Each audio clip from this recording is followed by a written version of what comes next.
We are back. Excessive Celebration. Scott Owens, Billy Bell alongside. Well, the room got bigger. Yes. And a little less stank. Our diminutive little friends have checked out, have left the building. They've left the building. Yeah, we're going to get into Keep Your Enemies Closer here. Hold on. Before all that, can we get into anything you want? I don't even know what to call it, but the just boldness of, you guys are going to catch back up. At the end of the last segment, my Mr. Sky Q, you guys aren't going to catch up. Good luck. Yeah, it's So nice. cocky. Yeah. It's only 5 weeks in. I mean, there's still like 13 or 14 weeks to go. Right. And then what if we change it up halfway through and we start doing like lacrosse and rugby? I mean, stuff that we really know, and figure skating. Then he's in trouble. Yeah, then we'll bring him back in here and say, all right, now what do you have to say, huh? Now what? I still feel like he's got an insider at like Westgate somewhere. I don't know, man. Yeah, he's on that. Have you seen that new show they have on Fox Sports that's all about betting and everything? Yeah. Yeah, it's. He probably records it. He's got something. He's got a guy that's got an app that He's got a guy. sitting there watching the ponies at some track somewhere and just sending him information. You know what? LeBron's not feeling too good this game. You're going to have to play somebody else. Yeah, guy's wearing like a sweatsuit with a gold chain and a pinky ring, comb over. Yeah, I can see it. Gold frame glasses. Yeah, just barely kind of dark, not just enough so you can't tell how long the guy's been awake. I think we just described every Stan Lee cameo ever. There you go. Yeah, I mean, it's kind of pathetic. You know, it's like that one scene in Casino where, you know, you see the pictures of, you know, casinos and stuff, and it's all these young people having a good time with a drink in their hand. Then they show that scene towards the end of Casino where he's talking about what happened to Vegas, and it's all these people that are like 15 or 20 years older than me with their oxygen tanks around their noses, and they're walking in with their walkers to head to the slot machines and everything. Well, it's kind of like at the track, you see that same guy, sweatsuit, gold cross, pinky ring, comb over, glasses, and he knows a little bit more than you do. Sweatsuit, not zipped up, just halfway. That's right. And when you ask him if he's dialed in, if he's connected, his answer, a little bit. Well, a little bit is how much chance I give the Texas Tech Red Raiders this Saturday, rolling into Cleveland County, Oklahoma, to take on the Sooners. And it is kind of a shame because, first of all, if Bowman was playing in this game, Bill, Oklahoma's still going to win it. Yeah. But I think it would have really been a good place for OU's defense to have to maybe reassess how good they are. They've shown promise, but if you and frankly the defense against UCLA looks a little better based on what UCLA did to Washington State last week. I mean, but I don't know. I don't know if you can call this. It would have been, I guess, their real true test, their first real true test, if Bowman was playing. Right now, I still feel like there's a lot of unknowns. I still feel like Tech's going to put up some points. We're still going to be like, they look good in spots, but they still don't do whatever right. Like, you're still going to have that. Yeah. Until you play, we'll say, Texas or somebody. Which is coming. Yeah, or Oklahoma State or whomever. Maybe it's something. We need to see a true test for this defense to know what realistically the problems are, to know what we can criticize and what they need to be working on. I think at least from what I've seen of them, the support is there as far as if the first guy misses a tackle, then the next two guys have the tackle. Yeah. And that's something you haven't seen in the past. Yeah. The pressure on the quarterback may be lacking a little bit with the first four, but it'll get there eventually. You can't go a whole season without having a little bit of pressure on a quarterback. Some offensive lines are just better. Some scheme a little bit better. Which, by the way, did you see that LSU guy just pancaked that guy or pancaked 2 guys last week? Where do they get some of those guys, man? I don't know. Catalog? I don't know what was more impressive. So one guy, they do he wraps around from the end and he just gets hammered. The next guy's coming back on the same play and the quarterback's kind of scrambling around. Same play, he just gets hammered. So either that was more impressive or what the defensive lineman, I believe it was Elvis Dumerville, did, where he fakes like he's going to rush. He looks back towards his defense and then just takes off down the field at the quarterback and just sacks him. The offensive line just turned his head. And, I mean, that was one of the best rush attacks I've seen in a while. Yeah. It reminded me a little bit of, what was the guy at North Carolina?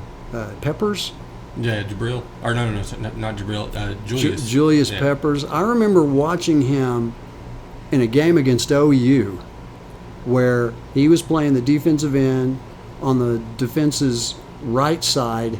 The play went away from him, and he ran down the guy from the backside. Yeah, the guys that are like that. Yeah, and Bill, he ran down a University of Oklahoma halfback running away from him. Guys that are like that are, 6'5" and up, or 6'4" and up, and weigh well over 300 pounds, or even pushing 300 pounds.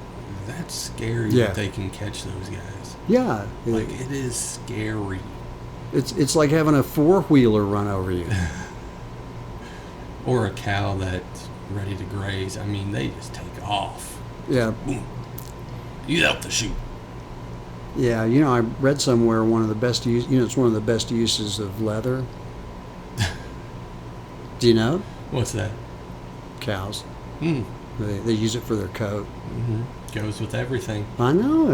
It's waterproof. How come when we get them, you got to put the stuff on them, but the cows can stay out in the rain? Don't know. Explain that to me. Don't know. Well, I just like I said, it is a shame, because I think one of the things that I took from what you were saying just a second ago, Bill, is until you're playing a team that has a proven identity, offensive identity, where you know that the bulk of your effort is going to have to be to load the box and stop the run, or to throw a dime package back there and spend the whole time trying to contain the perimeter and the deep thirds, or something in between there. It's hard to judge how successful you are if you don't have something obvious to thwart. And so that's why I agree with you.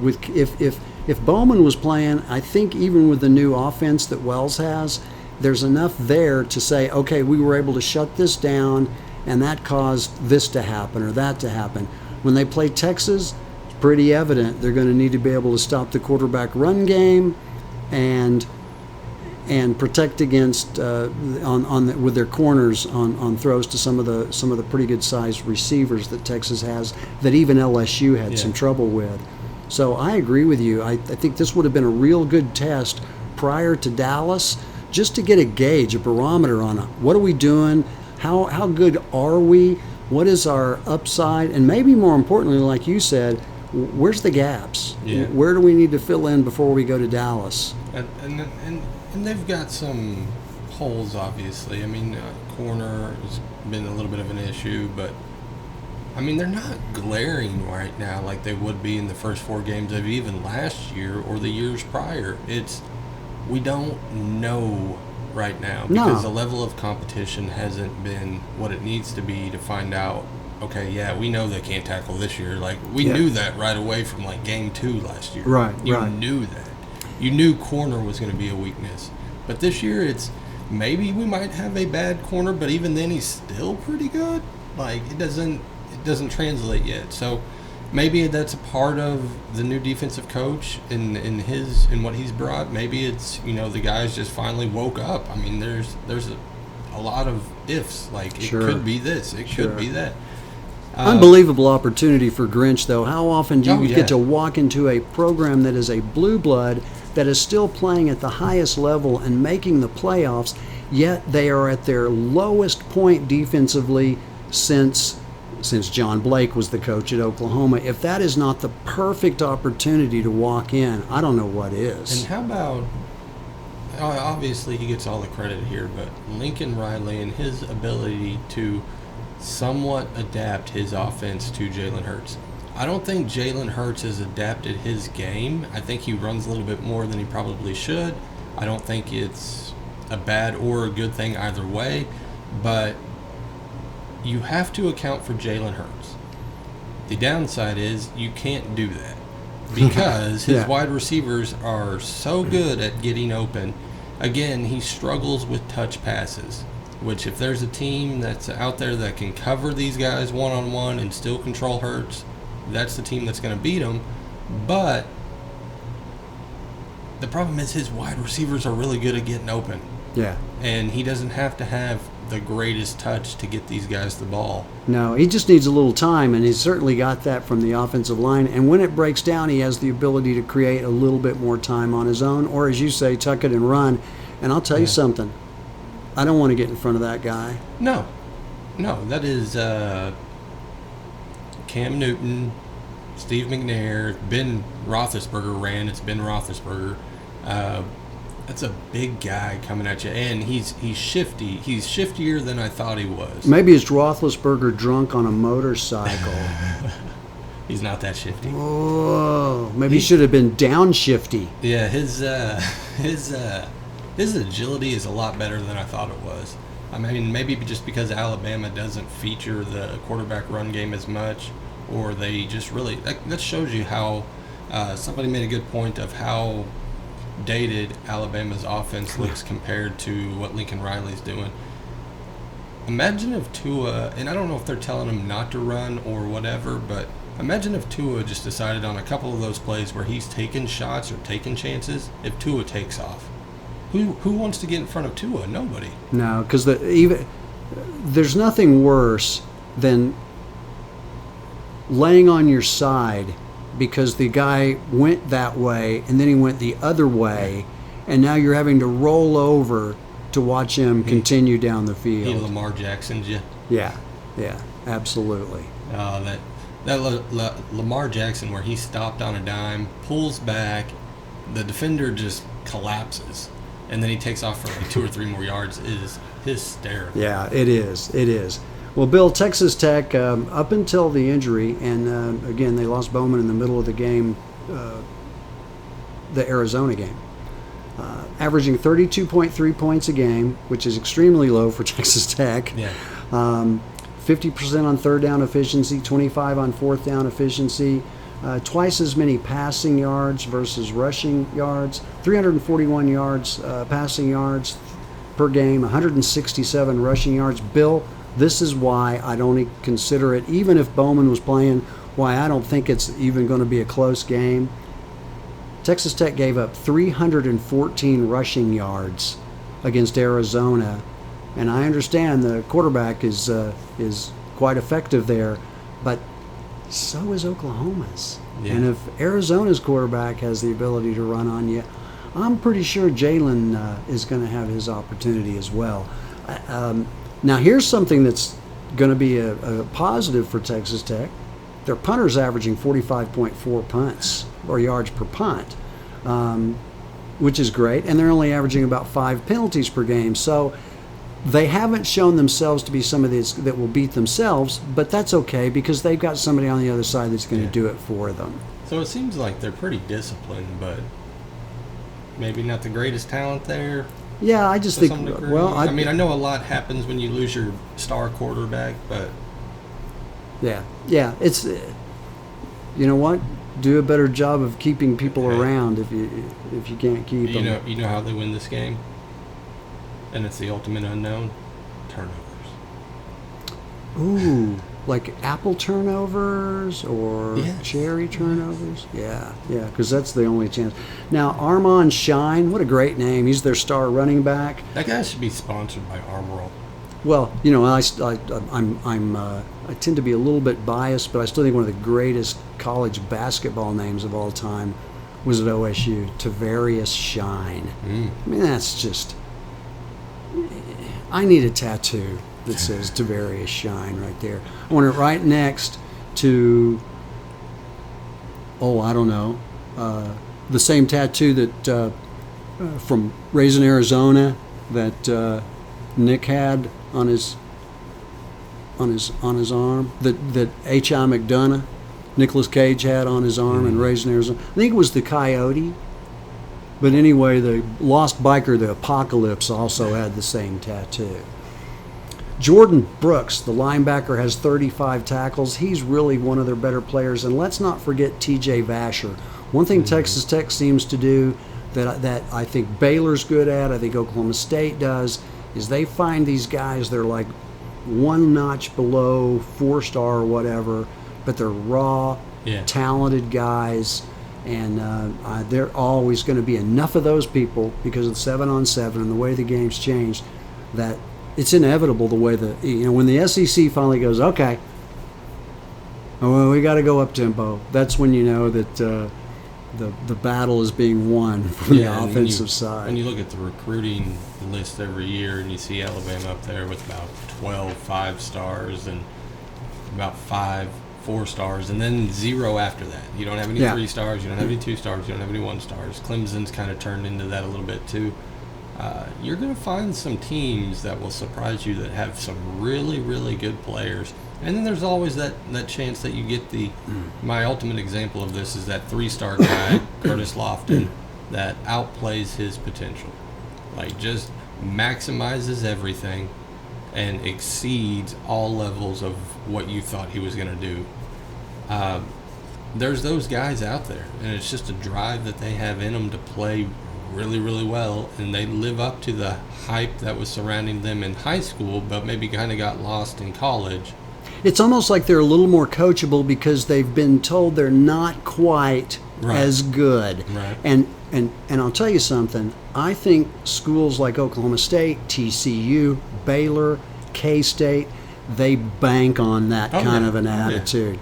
Iowa State, I would throw in there too. Yeah, because these same kids, in a lot of cases, if towards the end of the recruiting process, an Oklahoma, a Texas, a blue blood decides, we might as well try to get him, all of a sudden the guy's ranking goes from 3 to 4.